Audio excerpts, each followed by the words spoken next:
Hey y'all, I'm here with my Sephora recommendations, being that the Sephora sale's coming up.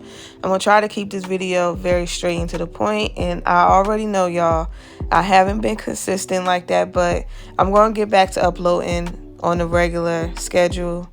It's just I've been a little busy and I kind of felt a little burnt out from YouTube. But in this video, I'm going to recommend stuff that I actually use and things that I think y'all will like. And also, depending on how much your percentage you get off during the sale, I would not recommend buying stuff like products from The Ordinary or the Inky list. But I'm going to start with like skincare and then I'll just go from there.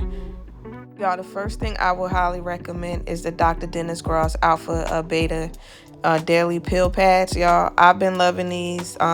Anytime I don't use these consistently, I see a big difference with my skin. I think they do have a version for like regular or dry skin, but I use the extra strength one. That is for like oily, acne prone skin. This is a pretty expensive product, so I only picked this up during the Sephora sale. As much as I like it, I could not see myself going into Sephora and buying this at the regular price without getting a discount.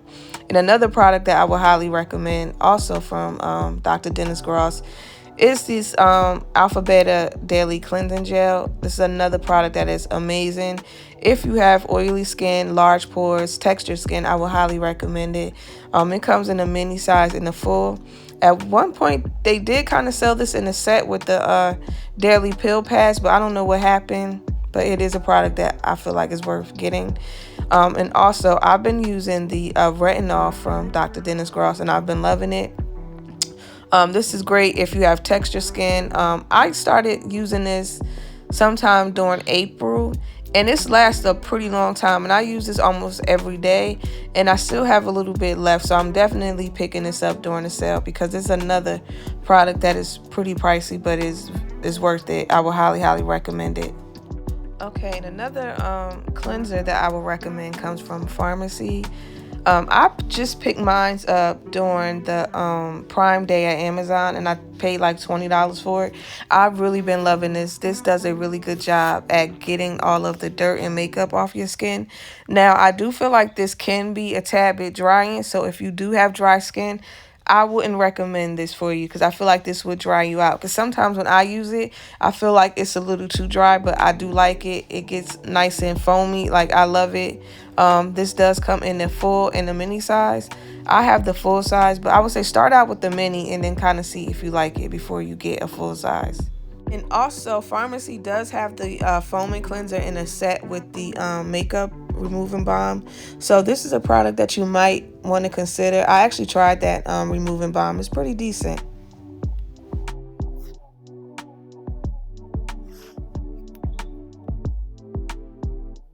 One last product that I would recommend that I'm actually purchasing is the Pharmacy 10% Niacinamide Night Mask. I've been loving this. I ran out. This is great if you have large pores, textured skin. And what I love about it is that it's not super hydrating. I don't wake up with my face feeling greasy like some overnight masks. I would recommend this for all skin types. And this is another product that I notice a big difference in my skin when I don't use it. So I'm definitely picking that up during the sale. Y'all, and I'm thinking about trying this SPF out from St. Jane Beauty. I was using the Laneige SPF. That was like my favorite one. And I don't think Sephora sells it anymore. And I went to the Laneige website and it's not there anymore. So I don't know if they stopped making it. I don't know what's going on, but I'm in need of a new SPF. So I'm going to try this one out. Y'all let me know in the comment section. Have you tried this out? Like, did it break you out? Just let me know in the comment section. Also, does it leave a white cast? Because I don't want a SPF that leaves a white cast. Speaking of Laneige, I will be repurchasing their Radiant C cream. This does a really good job at brightening your skin. I would highly recommend this for all skin types. If you have oily skin like myself, it's not too heavy. You're not going to look too greasy. It will not break you out. Like, your skin will look noticeably brightened. When I first started using this, I got so many compliments like, what are you using on your skin? Your skin looks really good. So that is a product I would recommend. And also, I do pair that with the Radiant C Essence. I like to use both of those products together. I feel like they work best together. I just mainly use this right after I wash my face, and then I'll go in with the Radiant C cream. Those have been like my two go-to vitamin C products. Another good vitamin C product that I want to recommend is this Glow Recipe Guava Vitamin C Dark Spot Brightening Serum. This really works, and this does not take a long time for you to see a difference. You will see a difference within 2 weeks. I did use that a lot, but I felt like my skin got used to it, so I stopped buying it. Okay, so I'm going to start with some setting powders, and the first one I would be recommending is the Huda Beauty Easy Bake Powder. This is like holy grail status for me. I have this in numerous shades. I love it. It does a really good job at keeping your foundation matte. It also makes you look blurred. It comes in full and mini. Another powder I've been trying out is the One Size. I like it. It's not my favorite, but it's a decent powder, and I think that does come in full and mini as well. Another powder I feel like is worth picking up is the Givenchy Prism powder. Now, I really do like this powder a lot. I do feel like it's expensive, and you don't get a lot of powder for the amount that you pay. Now, this recently started coming in a mini size, so if you are thinking about getting it, I would say just go ahead, get the full size, use your discount of 20% off. Well, that's if you get 15 to 20% off. It's a really good powder. I will highly recommend it. Another powder that I will recommend, I'm thinking about getting this Easy Bake Pressed Powder. Now, I did watch a couple reviews on it.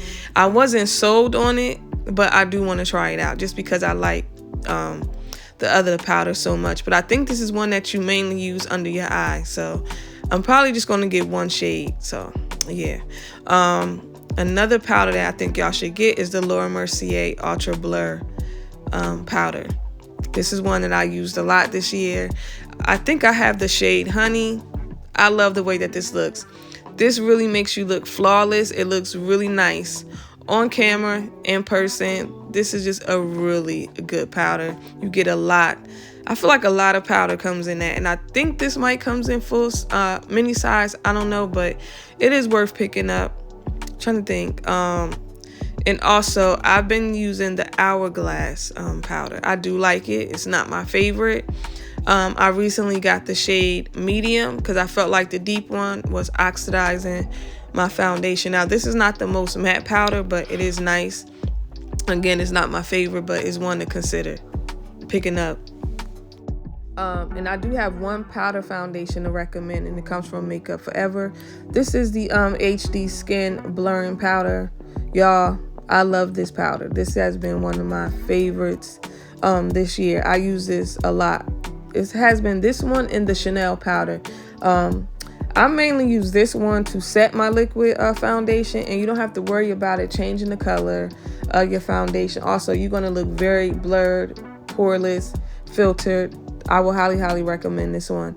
You can, of course, use this as a powder foundation, but I just prefer to use it to set my liquid foundation. I've been loving it, and I think I have the shade Coffee. I'm not sure, but most likely I do have that shade Coffee. I will highly recommend this one. And now for concealers. I feel like this was the year of new concealers. So I'm only going to go over ones that just came out this year. I'm not going to talk about ones that's been out for a while, because I feel like most likely people are going to pick up new release products during this sale. And the first one I'm going to start out with is the Haus Labs concealer. I have not tried it out, but I've seen a couple reviews and people liked it. I'm not sure if I'm going to pick it up or not, but it is worth mentioning. I'm quite sure y'all seen the same reviews I've seen. So, again, I don't know if I'm going to pick it up, but I did want to mention it. The Makeup Forever concealer was one that I used a lot earlier this year when it was released. I do feel like they don't have the best shade range, but it is a really decent concealer. Now, it is kind of on the matte side, but I don't feel like it's too drying. Also, the Makeup Forever concealer, I will give this a 1 out of 10. This is one that I would not recommend picking up at all. This concealer creases on me. I've seen several reviews and it seemed to crease on a lot of people. So this is one I would say pass on. It's not worth it. Don't get it. The Natasha Denona High Glam Concealer was one of my favorites earlier this year.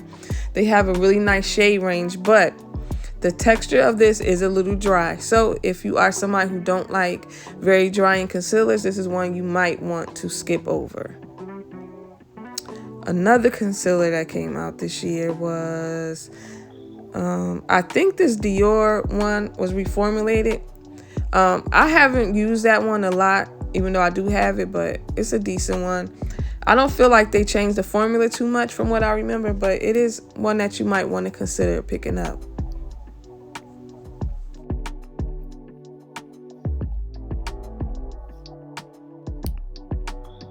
Another concealer that was released this year is the YSL All Hours Concealer. This is one that I'm nervous to try out because I love the old formula and I feel like YSL has not been getting their reformulated products right. So this is one I'm kind of on the fence. I might get it, I might not. I don't know. I haven't seen any reviews of this concealer, but it's another one you might want to check out. And the next one, out of the new release concealers this year, this will be my favorite one that came out this year. At first I was like, it's okay, but I've really been liking this one a lot. It is pretty pricey, so this will be the time to get it during the sale. I'm probably gonna pick up another shade. Like, I've really been loving this concealer. And the last one is from Lancome. This is the Care and Glow Concealer. I've been liking this one a lot. It's very hydrating and doesn't crease. And also, a few days ago when I came home, I had a package from Lancome where they sent me this concealer. And they sent it to me in the exact same shade that I have already. So there's no point in keeping it. So of course I'm going to do a giveaway. If anybody's interested in possibly winning this concealer, just leave a comment below. The shade I have is 425C. So if that shade works for you, leave a comment below. If you're unsure whether or not the shade will work for you, go check out my review so you can see how it looks. And yeah, and I'm going to try to pick somebody within the next 2 or 3 days. So I think I'm gonna put this video up Saturday night or either Sunday. I'm gonna announce the winner at least by Tuesday, so be on the lookout. So yeah, just all you have to do is leave a comment below. And now for foundation, I'm only gonna recommend foundation I've actually been using the last few months. And the first one is the Armani Luminous Silk. This is like one of my holy grail foundations. I've been loving this one for a while now. I have the shade 11 and I also use 11.5. I kind of go back and forth as to which shade I feel like looks best on me, but those are the 2 shades that I use. This is a foundation that's kind of pricey, so this would be the time to pick it up. And they also have this available in a mini size that I think is like $42, $40. I know it's somewhere around there. Now they don't have all the shades in the mini size, but if you use me as a shade twin, you should be able to find either shade 11 or 11.5 in the mini. And I've also been using the Guerlain Terracotta foundation. I have the shade 5N. 5N is not like my spot on shade match, but I do make it work. This is a really pretty foundation that looks very skin-like. The coverage on this is buildable, and this really holds up. I actually wore this a few days ago. It was pretty humid outside and it actually held up to my surprise, but this has been one that I've been using a lot. Like, I like that foundation more than I did when I first tried it out. And also the Valentino foundation. This is hands down my favorite foundation of the year. I really love the way that this looks. Anytime I'm going someplace, I always reach for this. Like, I wore this on my birthday. Anytime I'm going to be taking pictures or something like that, this is my go-to. And I'm in the shade D83. For some reason, that shade has been out of stock for a while. Right now, this is on sale. I don't know if it still will be on sale when the Sephora sales start, but this is one I will pick up. I really love this foundation. It is very similar to the Armani Luminous Silk as far as the way it looks. Like, it looks really pretty on the skin. It holds up. I just been loving it. And also, Another foundation I've been using a lot and I've had in my makeup collection for a while is the Laneige foundation.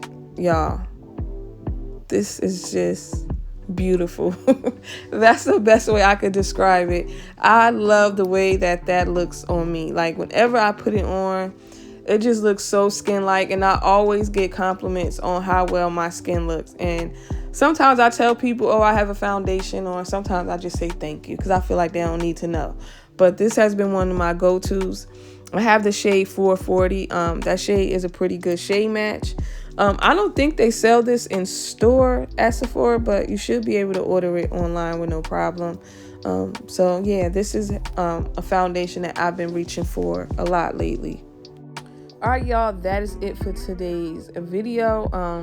Y'all let me know in the comment section, what do you plan on picking up?